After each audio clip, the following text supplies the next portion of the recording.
pues continuamos con la segunda ponencia del día, a cargo de Marga Servates, la responsable de prevención de Grupo Seur, y nos va a hablar un poco de la gestión de la importancia de la CAE en un entorno cambiante, principalmente en el entorno de los ETTs. Bueno. Buenos días a todos.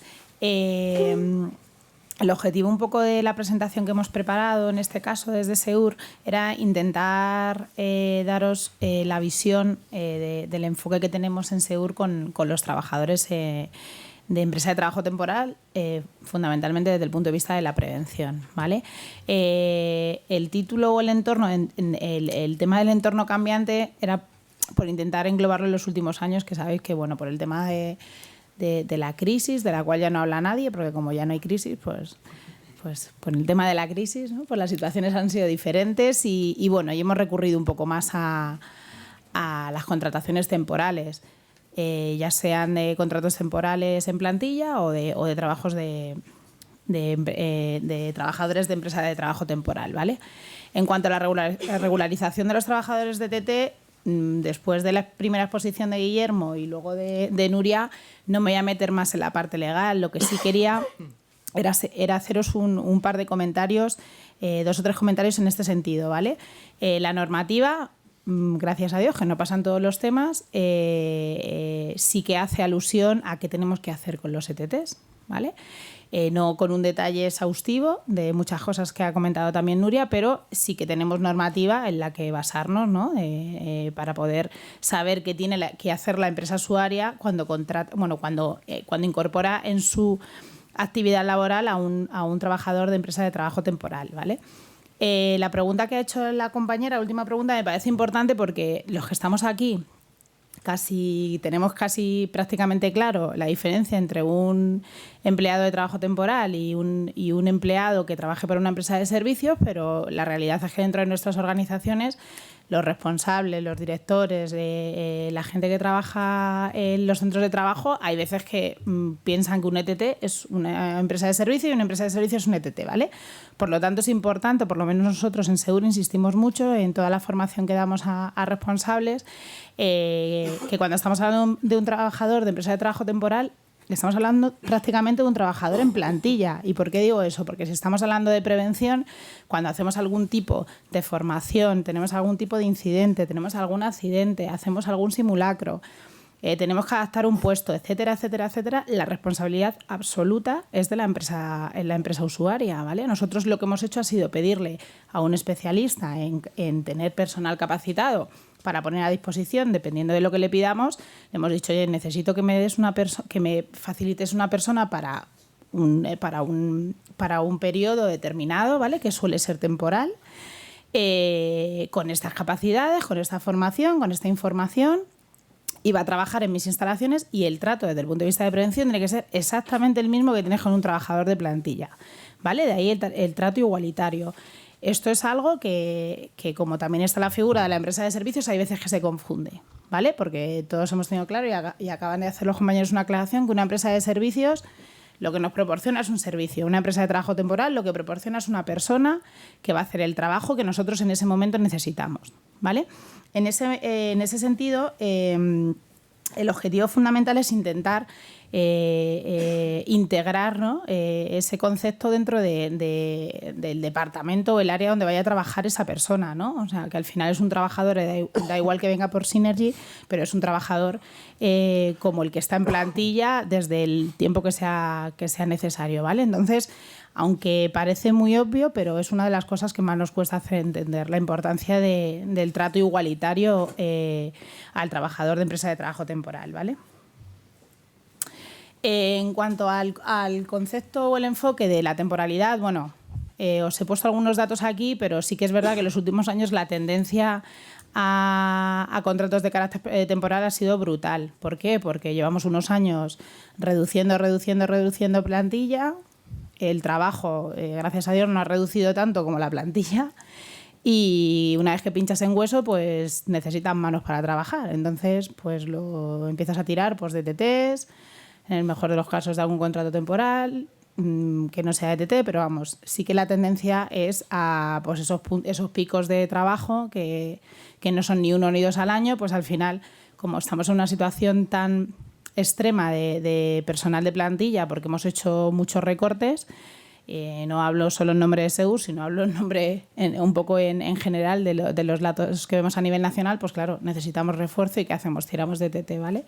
¿Esto qué nos supone? Pues nos supone que, aparte de mayor precariedad laboral, que suena bastante despectivo, se junta a eso, se junta que el entorno en el que estamos hace que se invierta menos en prevención, para todo el que trabaja en los centros de trabajo. Pues por lo tanto también le puede afectar al trabajador de empresa de trabajo temporal y al final los que nos dedicamos a la prevención pues estamos bastante más estresados, ¿no? Porque decimos menos dinero, menos se invierte, más curro, menos gente, traemos a empleados de trabajo temporal, que sí que creo, y antes decía el compañero, el tema de la siniestralidad, sí que tenemos que hacer un esfuerzo en que todo el mundo, en que cualquier persona que se incorpore al centro de trabajo, aunque sea un ETT, esté formado, informado. Creo que tenemos que avanzar, ¿no?, en el papeleo y que sea mucho más práctico, pero el factor que decía Nuria de que una persona esté X días o incluso horas, ¿no?, para una determinada tarea hace que esté en un entorno desconocido, hace que trabaje de una forma a lo mejor más rápida, pero sobre todo que no está en su centro habitual. Por lo tanto, la probabilidad de que tenga algún accidente, algún despiste, etcétera, sobre todo en los centros logísticos, que es lo que nosotros más conocemos, pues es mayor, ¿no? Si tú metes a un carretillero, y ya no hablo de carretillero, pero metes a un mozo durante una semana en temporada de Navidad en un centro que no ha visto en su vida, pues puede estar súper bien formado, puede estar súper bien informado, podemos habernos esmerado en darle una buena acogida, pero claro, está en un centro de SEUR en plena Navidad, que eso os puedo decir que es la guerra, o sea que es complicado, ¿no? Que la probabilidad de que tenga un accidente pues es mayor, ¿vale? Entonces ese factor también nos influye, ¿vale? Cada vez dentro de nuestra política de prevención y con los responsables sobre todo, porque esto hay que transmitirlo de arriba abajo, tenemos que intentar ya no solo marcarlo como una obligación. Oye, que si viene un trabajador de empresa de trabajo temporal, tenemos la obligación de tratarlo como un personal de plantilla. No, es que es una necesidad, porque al final en centros operativos, vale, si hablamos de una oficina todo es más sencillo, estaréis de acuerdo que se simplifica mucho, pero si hablamos de un almacén logístico, es necesario que nos coordinemos, ¿no? Me gusta mucho el hincapié que ha hecho Nuria en las reuniones de coordinación.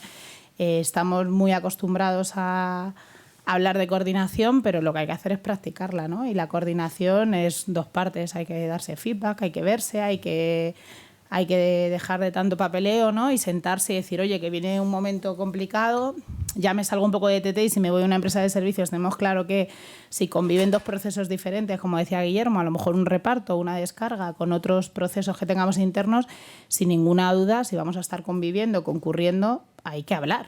Las reuniones son fundamentales, ¿no? Si nosotros sabemos que por nuestra política de empresa, por nuestra operativa, en ciertos momentos del año vamos a contratar a ETTs, sea Navidad o sea cualquier otro momento, si ya lo sabemos, pues vamos a ser precavidos, vamos a sentarnos con la empresa de trabajo temporal con el tiempo suficiente y le vamos a decir, oye, normalmente necesitamos entre 20 o 30 personas en este momento puntual, ¿no?, del proceso. Ojo, no sé, que este año tenemos hablo de situaciones reales, pues este año tenemos un cliente me lo invento o no me lo invento, de colchones, ¿vale? O sea, ¿cómo manejamos esto? O este año tenemos muchas ruedas, o este año... o sea, hay que hablar, ¿no? La coordinación se trata de eso, aparte de firmar nuestro acuerdo, acordar quién le va a entregar las botas, si nosotros o la empresa de trabajo temporal, acordar lo que necesitemos acordar, quién va a pagar una cosa, quién va a pagar otra. Eso es importante, pero yo creo que lo más importante es preparar los espacios para las personas, ¿vale? Y al final el ETT lo que te suministra es personal capacitado para hacer un trabajo. Una vez que está en tu casa es tuyo. Y es lo que yo creo que debemos tener un poco claro todos, ¿vale? En cuanto a un poco el procedimiento de coordinación de empresa de trabajo temporal, creo que todos lo tenemos un poco en la cabeza, también lo ha adelantado Nuria en ese sentido, pero bueno, la idea es que desde una empresa, en este caso SEUR, tenemos una relación con el ETT, si empezamos el procedimiento así, el ETT indiscutiblemente con el trabajador para prepararle, ¿vale? O sea, SEUR me ha pedido esto, esta persona tiene que ser de esta manera, tiene que tener esta formación, esta capacitación, por lo tanto, yo ETT me voy a sentar con esa persona que voy a poner a disposición y te voy a decir dónde vas a ir y qué es lo que necesitan de ti, ¿vale? Y, lógicamente, termina el proceso, lo que hablamos, Segur con el trabajador. Las 3 partes del proceso nos tenemos que forzar muchísimo, tanto la empresa usuaria como el ETT. El que menos se tiene que forzar es el trabajador, ¿vale? Porque el trabajador debe percibir que las cosas están bien y hay un trabajo previo ahí, ¿no? Entonces, la empresa se tiene que esmerar mucho en hacer bien esa parte de la que hablamos, ¿no? Especificarle muy bien a la ETT, esto es lo que quiero, esta es mi casa, estas son mis condiciones, trabajamos en un entorno como este. Si te pido un mozo, como decía el compañero, no te voy a dar la evaluación del administrativo, te voy a decir cómo es la nave, ¿no? Y qué riesgos tiene la nave y cuáles son los riesgos del puesto de esta persona, porque no nos olvidemos que cuando contratas un ETT tiene que ser de un puesto que ya existe, ¿vale? Que nos hemos encontrado en situaciones en las que yo trabajo dentro del área de gestión de personas, de recursos humanos, y hay determinados departamentos que te piden un ETT para un puesto de trabajo que no existe. Entonces, cuando yo me encuentro con ese problema y tengo que hablar con la ETTX y le tengo que dar la evaluación del puesto, digo, pues sí, yo es que este puesto lo tengo evaluado, ¿no? A nosotros también nos pasa. ¿No? Y entonces, ¿cómo debe dar la evaluación? No tiene la evaluación de riesgos porque es un puesto de nueva creación. Entonces ya vale. Entraríamos en esa línea muy fina, ¿no? De para qué se puede contratar un ETT, que eso daría para otra jornada, yo creo. Entonces, cuando nos encontramos con ese problema tenemos que ser exigentes. Los que nos dedicamos a prevención tenemos que ser un poco exigentes en ese sentido. No podemos contratar a un ETT laboral, decidirá si lo contrato o no, pero lo que tengo claro es que yo la evaluación de riesgos de un puesto que no existe no la puedo hacer para un empleado de trabajo temporal. O sea, porque estaríamos un poco incurriendo en... Se supone que es un trabajo temporal y qué riesgos le evalúo yo para esta posición en concreto, ¿vale?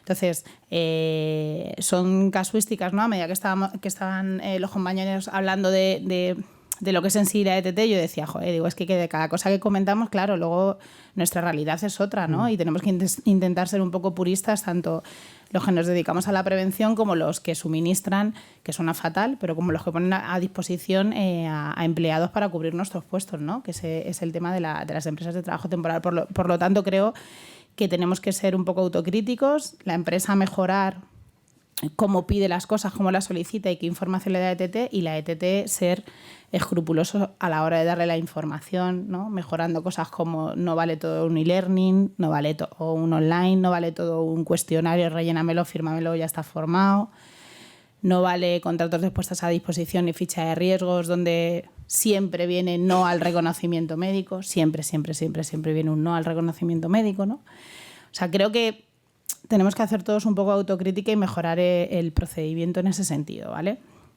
En cuanto a las obligaciones en materia preventiva, bueno, pues la parte en este caso de la empresa, de Segur, pues previas a la incorporación, lo que hemos hablado, ¿no? Decirle muy bien qué características tiene el puesto a la ETT, qué cualificaciones son las que se requieren, qué riesgos y medidas de protección son las que hay para poder utilizar el empleado, y bueno, y la evaluación de riesgos que hemos hablado, de dónde va a estar trabajando y de su puesto de trabajo, ¿vale?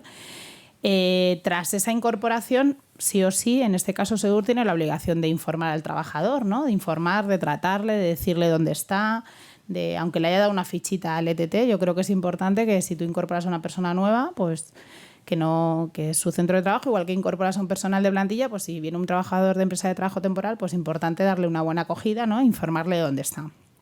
En cuanto a las obligaciones de la ETT, ¿qué voy a decir yo? Seguro que se me olvida alguna porque Nuria las ha dicho todas, pero bueno, importante transmitir bien la información que le ha dado en este caso Segur a la ETT, transmitírsela bien al trabajador, formarle, informarle.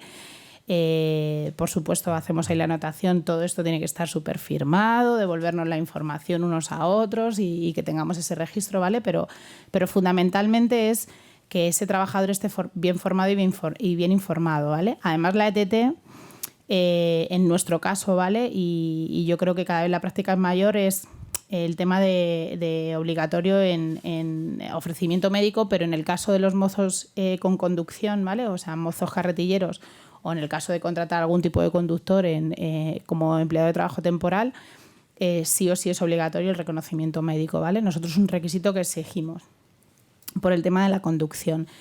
Sabemos que hay distintas opiniones, el argumento lo tienes que tener muy cerrado, ¿vale? Porque nosotros nos basamos en prevención cuando hablamos de reconocimiento médico obligatorio si puedes causar un daño a terceros. Entendemos que conducir un vehículo, ya sea una carretilla o un vehículo, es una actividad lo suficientemente importante como para comprobar que esa persona está capacitada para manejar un vehículo desde el punto de vista médico, ¿vale? Que es un poco el requisito que tenemos. Sí o sí, pues un control periódico de esa persona, de cómo está, ¿no? La ETT no se puede desentender de ese empleado de trabajo temporal y por último, la entrega de EPIs, ¿vale? Pues si es necesario un equipo de protección, que seguro ya le hemos dicho si es necesario o no, pues lógicamente entregárselo, explicarle para qué sirve, explicarle cómo se utiliza y que en caso de no utilizarlo tiene una serie de consecuencias, ¿no? Que es su obligación utilizarlo y que si se le deteriora lo tiene que decir, etcétera, etcétera. Todo eso que ya sabemos nosotros internamente, pues lo haría en este caso la ETT. Vale, importante alusión, la coordinación tiene que ser desde el inicio. No nos podemos coordinar cuando la persona lleva una semana o 2 semanas trabajando con nosotros. Al final, ahí nos podemos encontrar con que durante esa semana le pueden pasar cosas que no hubieran pasado si hubiéramos hecho una buena coordinación, ¿vale? Bueno, el tema documental, que entiendo que todos lo conocéis y encima en prevención pues sabemos que es un tema que está ahí, ¿vale? En cuanto a la formalización de las obligaciones, simplemente quería reflejaros pues los típicos documentos o los documentos que reflejan todo esto lo que venimos hablando anterior, ¿vale? Nosotros le pasamos una evaluación de riesgo, no sé si la voy a poder pinchar. ¿Puedes pinchar encima a la izquierda? Encima de esta primera imagen. A ver si puedes.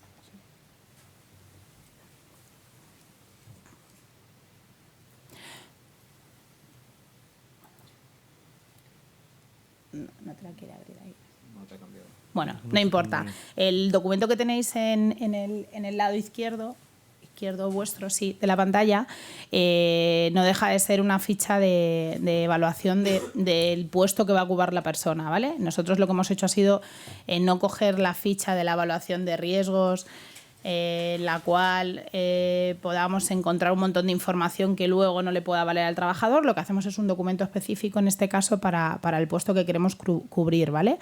De igual modo, le entregamos una evaluación de la instalación en la que se va a mover, son los 3 documentos que entregamos, y por último, una ficha de las medidas a tomar en caso de emergencia, ¿vale? Estos 3 documentos son los que les entregamos a la ETT. La ETT decide en qué forma se lo quiere dar al trabajador, pero el contenido de la información se la tiene que dar, ¿vale? Este es el procedimiento que conocemos todos y no creo que haya problema, ¿vale? En cuanto a la empresa de trabajo temporal, pues bueno, dependiendo de la empresa de trabajo temporal nos encontramos documentos de todo tipo, ¿vale? ¿Qué es lo que nosotros revisamos muy mucho cuando vamos a incorporar un ETT? Pues qué tipo de formación ha recibido. Nos importa mucho la modalidad. Antes hablabais de presencial, de online o e-learning o a distancia. Nosotros, si incorporamos trabajadores en una nave o en un centro logístico, queremos que la formación sea presencial. Podremos darle algún contenido, metodología e-learning, pero no nos vale un curso de 1 hora delante de un ordenador de cómo manejar una carretilla y ni siquiera, en muchos casos, el cómo manipular o cómo hacer una tarea de picking o cómo, ¿vale? O sea, si incorporamos a alguien en una nave que entendemos que es el sitio donde más riesgos hay dentro de nuestra propia actividad, pues queremos incorporar a alguien que haya recibido una formación pues lo más correcta y lo más aproximado a lo que la ley se supone que nos dice que es, aunque sea muy poco concreta, ¿no? Otra de las cosas que os he adelantado antes, y nos suele pasar cuando recibes un contrato de puesta a disposición, que es a la parte laboral, perfecto. Cuando nos referimos a la ficha de riesgos, normalmente no tenemos problema en que le han pasado la ficha de riesgos que nosotros le hemos facilitado. El problema viene cuando hay que poner el TIC o en la entrega de EPIs o en los reconocimientos médicos, ¿no? En vigilancia de la salud. Hay veces que nos encontramos, pues yo qué sé, en muchos casos de 10 a lo mejor que puedas tener, los 10 es reconocimiento médico o no, ¿vale? O le hacen un ofrecimiento médico y el reconocimiento médico pues la gente decide o señala que no se lo quiere hacer, ¿no? Hay veces que hemos indagado un poco más y hemos hablado con el trabajador y a lo mejor no sabe ni lo que está leyendo, ¿no? Y ya no me preocupa solo con el reconocimiento médico, sino que a lo mejor lo que le ha facilitado de información ni siquiera se la ha leído, o la tenemos firmada otras veces, etcétera. Bueno, es la parte que entiendo que hay que ser más escrupulosos, igual que la empresa usuaria. Yo creo que la empresa de trabajo temporal también tiene que ser en este sentido más autocrítico y sobre todo nosotros controlarlo, ¿no? Para que lo tengamos claro. Me gusta mucho que una empresa de trabajo temporal, como ha dicho Nuria, sea capaz de decir, oye, pues yo si veo que un espacio es inseguro, no voy a poner a disposición un trabajador en SEUR si veo que no cumple, ¿no? Pues nosotros igual tenemos que, si una empresa de trabajo temporal nos va a pasar a los trabajadores sin formar, sin capacitar, pues a lo mejor no quiero trabajar con esa empresa de trabajo temporal, ¿no? Yo creo que eso es, los responsables somos tanto la empresa usuaria como el trabajador de empresa de trabajo temporal, ¿vale? Pues nada, por último un poco, y he apremiado un poquillo porque sé que vamos un poco retrasados, pero bueno, el objetivo un poco es lo que venimos hablando, ¿no? Mejores condiciones laborales, pues habrá menos incidentes, ¿vale? Mayor satisfacción del trabajador, pues mejora la comunicación, ¿no? Y si hay algún problema nos informaremos, estaremos pendientes y bueno, para mí un poco el resumen del tema que nos planteaba Tajamar cuando queríamos hacer esta jornada de cómo nos coordinamos con las empresas de trabajo temporal. Yo no sé si por suerte o por desgracia, pero para mí la coordinación la tengo como más ubicada en las empresas usuarias, ¿no? Para mí un ETT casi me parece un trabajador de plantilla en un momento puntual. O sea, por lo tanto, el tema de la coordinación, o sea, yo creo que eso está más interiorizado, ¿no?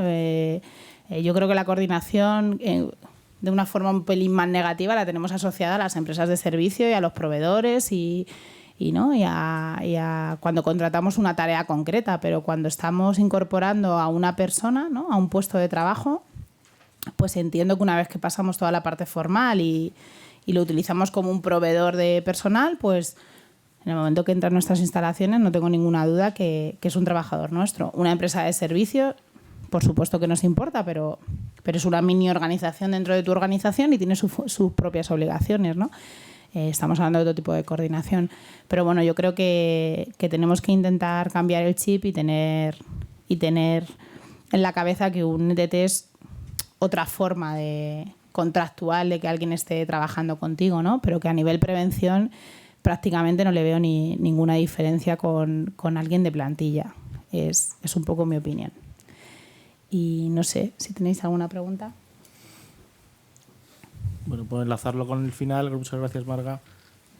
Realmente se define muy bien en que si lo consideramos como alguien más de nuestra plantilla, la coordinación va a ser perfecta, dando por hecho que la prevención de nuestra gente la hacemos estupendamente, ¿no? Eso es. Yo creo que es la mejor forma de hacer coordinación con las empresas de trabajo temporal. He apuntado aquí un par de cositas que has comentado. Ya lo hemos comentado antes, las reuniones de coordinación, lo de hablar mucho con nuestros proveedores y hablar mucho con las ETTs. Antes comentaba también el compañero el tema de la documentación, que al final estamos jugando a las cartas, estamos intercambiando documentación y en cambio las reuniones de coordinación y hablar con nuestros proveedores, con nuestras ETTs, con nuestras subcontratas no lo hacemos, ¿no? Y ese es el punto que tenemos que reflexionar, el no trabajar tanto. Yo entiendo el miedo y entiendo que la inspección de trabajo está ahí y más arriba pues también los señores jueces. Pero si seguimos trabajando de cara al miedo a la inspección de trabajo, pues seguiremos cometiendo los errores del papeleo, ¿no? Si hacemos bien las cosas no hay que tener miedo a la inspección de trabajo porque, y hemos hablado mucho con las inspecciones de trabajo, ellos mismos son conscientes de que la coordinación actualmente es muy complicada de cumplir porque no es muy clara, salvo en el tema de las ETTs, como decía Marga, pero nosotros mismos la complicamos aún más. Entonces, sentido común, el tema de orden, limpieza y sentido común, siempre hay que ir a esos tres principios y en coordinación más. Hablaba también Marga del tema de una obligación de SEUR, ponía informar al trabajador. Y antes, cuando comentaba Nuria el tema de las investigaciones de accidente que tenían que ser compartidas, yo creo que la formación también tiene que ser compartida. Es decir, nos podemos quejar que la formación a veces no es del todo eficaz, pues porque es online o porque no es cercana al trabajador.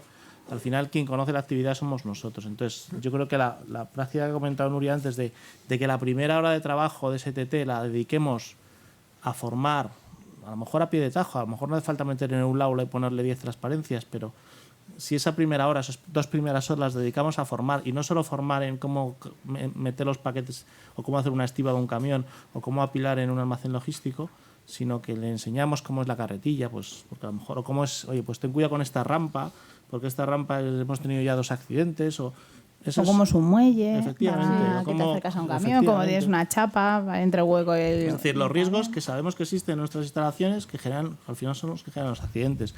Y eso lo dejamos reflejado, porque al final es verdad que ese documento sí es importante, la transmisión de esa información, pues ahí ya les estamos dando la formación más eficaz y más efectiva, porque es a pie de tajo, ¿no? Entonces, igual que hay que hacer las investigaciones de accidente de manera conjunta, yo creo que la formación, por eso cuando ponía obligación de SEGUR, yo creo que nos debemos de poner, aunque la ley no lo ponga, porque el Real Decreto te dice que la formación la tiene que dar la ETT, nos deberíamos de autoimponer esa obligación de mejorar esa formación, o más que mejorar, cumplimentar esa formación que ya viene de la ETT. Yo, perdona, Guillermo, cuando ponía la presentación obligación de SEGUR, es que yo creo que hay un punto de inflexión entre todo lo que se hace previo a que esa persona entre en tu casa, que la ETT tiene muchísima responsabilidad de informarlo, formarlo y que reciba todo lo importante para entrar a trabajar, en este caso en SEGUR, pero una vez que entra en SEGUR, o sea, igual que harías con cualquier otra persona, tienes la obligación absoluta de que esa persona, de confirmar que le han explicado lo que tienen que explicar, pero es que una vez que está en tu casa le tendrás que explicar dónde está, ¿no? Y si se pone a trabajar, aunque le hayan dado una formación de manipulación de cargas o una formación de los riesgos que tiene hacer una tarea de picking, a lo mejor en SEGUR, donde se hace la tarea de picking, tiene unas características especiales, o el tipo de mercancía que va a hacer no se lo ha sabido identificar la empresa de trabajo temporal. Oye, pues vas a hacer una tarea de picking con móviles y producto de móvil, pero es que lo mismo haces una tarea de picking con carteles o con... O sea, al final no podemos ceñirnos a la normativa para unas cosas, ¿no? Para unas cosas es indeterminada y para otras cosas las cogemos al pie de la letra. Pues no. Pues un poco emplear el sentido común, ¿no? Y decir, bueno, pues ya está en mi casa, pues lo lógico es que haga lo mismo que haría con cualquier trabajador de los que están allí, ¿no? Y como en ese sentido lo hacemos fenomenal, como dice Guillermo, pues hagámoslo con la gente de ETT también, ¿verdad? Vale, y luego una pregunta, Marga. Comentabas que el tema de la obligación de vigilancia de la salud está marcada en mozos carretilleros y conductores para las ETTs. Entiendo que para vosotros también. Ajá. ¿Vale? Cuéntanos cómo has hecho eso. ¿Cómo lo he conseguido? Bueno, os cuento. El tema de la obligatoriedad de hacer un reconocimiento médico, y ya no son los que obligamos a hacerlo, es que vamos más allá. Y me vas a decir, ¿y eso también cómo lo has conseguido? ¿No? Lo reciclamos cada 3 años. En el caso de la capacitación de carretillas, que es otro punto que también nos ha costado mucho, ¿vale? Pero es un tema un poco de planificación o de integración de políticas, o de eso de la mejora continua, que nos encanta hablarlo, sobre todo en OSA. Nosotros también tenemos certificación en OSA. Cuando hablamos de mejora continua, pues vamos a hacerlo de verdad, ¿no? El reconocimiento médico, como os he explicado antes, de un conductor nos parece fundamental, de un conductor o quien maneja una carretilla, y digo carretilla y hablo de traspaleta eléctrica también, ¿vale? O sea, cualquier cosa que esté motorizada. La obligatoriedad nos costó mucho. El primer paso lo hicimos en centros de trabajo que no teníamos representación de los trabajadores, pero ya lo mejor ha sido cuando desde hace 3 años para acá lo hemos conseguido con centros en los que hay representación de los trabajadores, que nos ha costado bastante, ¿vale? Al final intentamos emplear el sentido común, basarnos en el artículo o en el dato que os he dado antes de es un riesgo que puede causar, o sea, es una tarea que puede causar riesgos a terceros.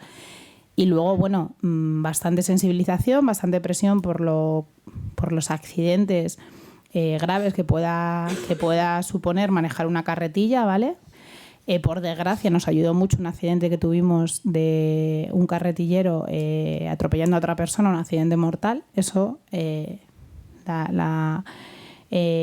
nos ayudó un poco más a insistir con el tema, pero fundamentalmente lo que conseguimos fue basarnos en ese argumento, ¿no? En el tipo de tarea que podía producir un riesgo a terceros y de las consecuencias absolutamente graves que tiene que te dé una traspaleta eléctrica en un tobillo, que te atropelle una carretilla, o cuando hablamos de conductor de furgoneta, moto, camión, etcétera, pues los riesgos que tiene, ¿no? El reconocimiento médico, pues dice, ¿pero eso te capacita? No lo sé, pero por lo menos te descarta una serie de cosas, ¿no? Según el protocolo médico, que te pueden dar un poco más de garantía acerca de de que la persona que lo está manejando pues no tiene limitaciones desde el punto de vista físico para poder manejar un vehículo. O sea, fue con acuerdo con la RLT, con la representación Sí, legal. primero sin acuerdo, con aprobación de la dirección, porque eran en centros que no había representación sindical, representación de los trabajadores, y hace 3 años lo conseguimos en el Comité de Seguridad y Salud del Servicio de Prevención propio. Eso es, cada vez, o sea, los reconocimientos médicos de incorporación de un conductor, sea de carrera y tal, es obligatorio, y además todos los años hacemos reconocimientos médicos de todo el que maneja vehículo. Vehículo o carretilla o transparente eléctrica, vamos. O retráctil o... Sí. Una pregunta para que me aclaréis porque no lo tengo claro. Cuando una ETT pone a disposición un trabajador, la vigilancia en la salud se tiene que hacer con el protocolo de la empresa usuaria. Sí. Cada vez que un trabajador de una ETT cambia de un almacén a otro, hay que hacerle un reconocimiento médico. Sí, el protocolo no ha cambiado. En teoría, si es una empresa diferente y las características son diferentes, sí. Claro. A ver, un mozo de almacén puede estar en un almacén donde haya ruido, en un almacén donde haya polvo, en un almacén... Así. Depende. Pues depende. Nosotros, tal como decía Marga, también tenemos el reconocimiento médico obligatorio no solamente para los carretilleros, sino para personal que trabaja a turnos, para la persona que maneja maquinaria, para todo el personal que manipula cargas. O sea, nosotros tenemos unos procedimientos bastante estrictos en el sentido de que, es más, muchas veces digo, oye, este reconocimiento médico es obligatorio. Para el cliente no. Digo, me da igual que el cliente no te pida el reconocimiento médico. Los procedimientos de Synergy dicen que sí. ¿Vale? O sea, nos encontramos ya con esto. Ah, no, como el cliente no nos lo pide, pues no lo hacemos. No, perdona. Nos encontramos con este caso también, ¿no? Ahí en nuestro sector, hombre, puede variar a lo mejor si hay ruido o no hay ruido, pero los protocolos médicos a aplicar, conducción, a lo mejor exposiciones, estrés térmico, vibraciones, ruido y manipulación manual de cargas, entonces normalmente no se hacen 20 reconocimientos. No, Entonces, a ver, no, se mira que no si haya ya metes nada más extraordinario. protocolos, cumples. Se mira que no haya nada extraordinario y también, como decía Marga, nosotros también. Nosotros cuando llega un trabajador, a veces vienen trabajadores y nos dicen, yo ya tengo el carnet de carretillero. Y a lo mejor vemos un carnet de carretillero que tiene... No, pero lo revisamos, evidentemente. Si tenemos cualquier duda, incluso llamamos al instituto o al sitio donde ha hecho la formación para que nos envíen el temario, nos digan las horas. Pero no contentos con esos, es lo que decimos. Si vemos que tiene un carnet de, yo qué sé, no, cada 4 años, si vemos que, digo, no, que se recicle. O sea, que lo vuelva a hacer. O sea, porque no nos fiamos tampoco, porque es lo que pasa, es que hay muchos accidentes con carretillas, muchos, por desgracia. Sí, y luego venía, sí. Yo lo que quería es una puntualización, porque cuando una empresa, una ETT, envía personal, entendemos que ya viene razonablemente profesional. Hablamos mucho de que tenemos que esforzarnos las empresas en más amortización, más formación, más... Pero luego, las propias palabras de Marga, que son los propios trabajadores que entran en un bucle de temeridad, si quieres, o de negligencia, a la hora de esos accidentes. De hecho, me dices que cuanto más problemas han puesto para poder imperar la obligación de estos reconocimientos es cuando tienes representación sindical y todo eso. Entonces, Bueno, o sea, bueno, sabéis un poco como la ley no te obliga a que sea el reconocimiento médico obligatorio, no tienes más remedio que llegar al consenso. Tienes 2 vías. Una, si no tienes representación sindical, tenerlo bien argumentado por si algún trabajador, cuando le vas a... que es lo que nos costó más argumentar o lo que teníamos más claro. Nosotros al final íbamos a ponerle delante a cualquier trabajador de conducción un papel en el que íbamos a decir que el reconocimiento es obligatorio. Entonces teníamos que tener un buen argumento, ¿vale? Es verdad que ningún trabajador nos puso duda, nos puso problema, ¿vale? En el momento en que lo planteamos en un comité de seguridad y salud, la primera reacción, os podréis imaginar, es la de ya estamos obligando o ya viéndolo de forma negativa, ¿vale? Nos costó varios comités de seguridad y salud que entendieran que no era ninguna intrusión por parte de la empresa ni que nos quisiéramos saltar ningún derecho ni nada, que era una medida preventiva, absolutamente preventiva, para evitar accidentes como los que habíamos tenido, ¿no? Y como los que habíamos tenido y como los que conocíamos que había pasado en otras empresas, ¿no? Y además, sin ninguna duda, el sentido común del riesgo que puede tener manejar un vehículo y que tengas gente alrededor tuya, ¿no? Haciendo otro tipo de tareas. Sí.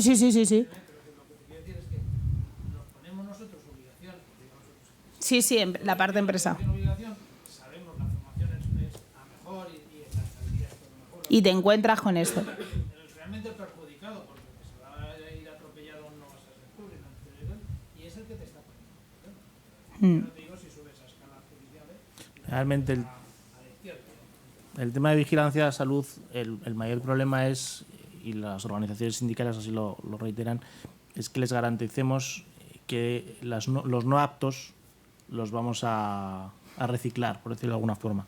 Que no vamos a tomar medidas que no vamos a tomar extremas, medidas, que no vamos a hacer Exacto. despidos por inactitud sobrevenida con 20 días a una persona que sea no apto. que lo vas a recolocar. Por dar un dato o dos datos. Yo llevo 12 años en EHL haciendo unos 2.000 reconocimientos al año y he tenido 4 no aptos. Esos 4 están con una invalidez absoluta. Es decir, si estás no apto, o sea, los servicios de prevención no dan no aptos Así. de forma gratuita. Tiene que estar el trabajador muy mal, con lo cual lo que hay que vender a las organizaciones sindicales es que esa persona está enferma, tiene una limitación para su puesto de trabajo y o bien le podemos recolocar, que en el caso que se pueda hacer, pues se intentará, o bien lo que vamos a intentar es ayudarle a conseguir una incapacidad. Entonces, no, pero claro, ellos, el problema es que eso, dejarlo por escrito. El tema es el no un poco por Es por cierto defecto, que ¿no? Hasta que- el artículo 21, ¿no? De la ley dice previo acuerdo o por previo informe. Sí. Entonces, según interpretes tú previo informe, yo he informado. ¿Qué es informe? Informar. A mí eso me ha dicho inspección de trabajo. Entonces, si tú en una evaluación de riesgos de un carretillero, igual que pones obligatoriedad de tener formación teórico-práctica en carretillas, es decir, tener carnet de carretillero, y le pones como medida preventiva obligación de tener vigilancia de la salud, se supone que ya eso estarías realmente informando. se ¿no? salta, o sea, supera todavía del artículo de la ley. Es decir, tú tienes que ir a la evaluación de riesgos. ¿Qué medidas preventivas tienes que cumplir como empresario? Que tenga formación y que tenga vigilancia. En el momento que no la tenga, no se puede subir a la máquina. Eso inspección de trabajo te lo trasladas y luego, efectivamente, cuando subes más arriba, los jueces te dicen que estás vulnerando el derecho a la intimidad del trabajador y te tira para atrás el reconocimiento médico obligatorio. Pero bueno, por eso quería saber un poco cómo lo había hecho Marga.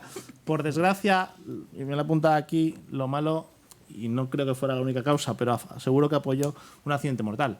Y estamos como siempre, hasta que no ocurre un accidente mortal, no conseguimos no sensibilizar a nosotros, que lo tenemos claro, sino que los propios sindicatos y a veces la propia dirección de la empresa dé ese paso a decir, oye, pues mira, vamos con todo a por ello, vamos a hacer obligatorio, porque ya no estamos hablando de carretilleros, pero tenemos conductores de tráiler de 20 toneladas Bueno, es que eso ya es que lo mucho que más hacen complejo. es, van al psicotécnico cada 5 años o cada no sé cada cuánto se Eso renovan sí que es ellos, complejo, la parte ven de salir la tráiler. bolita, o sea, hacen el mismo que nosotros. Y si tiene una apnea del sueño, y si tiene un problema cardíaco, y si tiene... Bueno, eso esto todavía ya es más grave. es una opinión personal, pero el tema de los camioneros de tráiler y de camión grande y tal, yo creo que en general, no solo en nuestro sector, pero en general hay un descontrol absoluto de... O sea, hay una falta de medida preventiva de si esa persona está capacitada para conducir. Al final, cuando tú ves, y lo habéis visto que ahora además hay cada vez más presión con los accidentes de tráfico y tal, más campaña de es que las empresas de reparto, los conductores, ¿no? Los repartidores, los de la furgoneta van como locos y tal, encima te sacan algún vídeo ya sí que te rematan.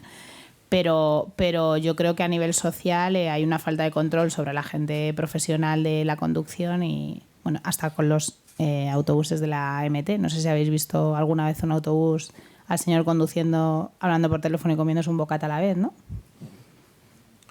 La última pregunta, sí. Una pregunta. Yo sé que en algunos centros están los departamentos de prevención y vosotros tenéis pleno conocimiento de toda esta temática.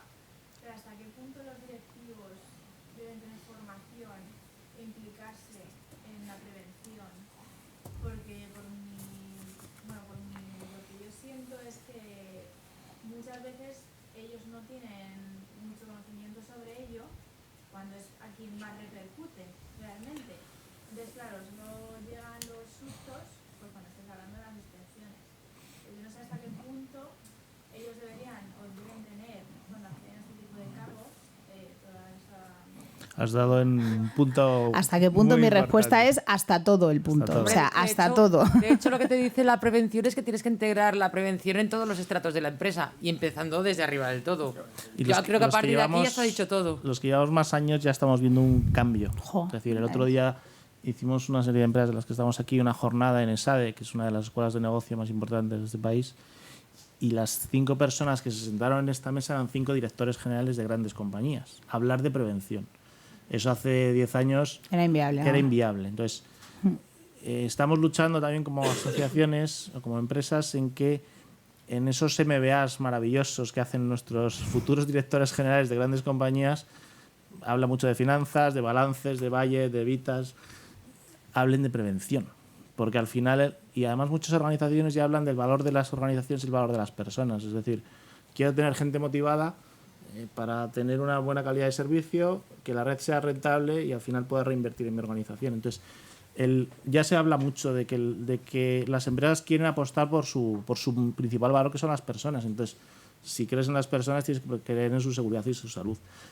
Hace 15 años te diría que no sabía ni lo que era esto.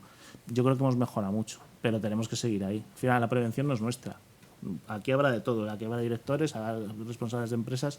La prevención es de todos. Desde el ETT que contratemos mañana hasta ese director general que firma esas políticas, pero que se las tiene que creer. Si no se las cree, solo las firma, tendrá un problema. Pero yo creo que poco a poco estamos consiguiendo. Vamos mejor.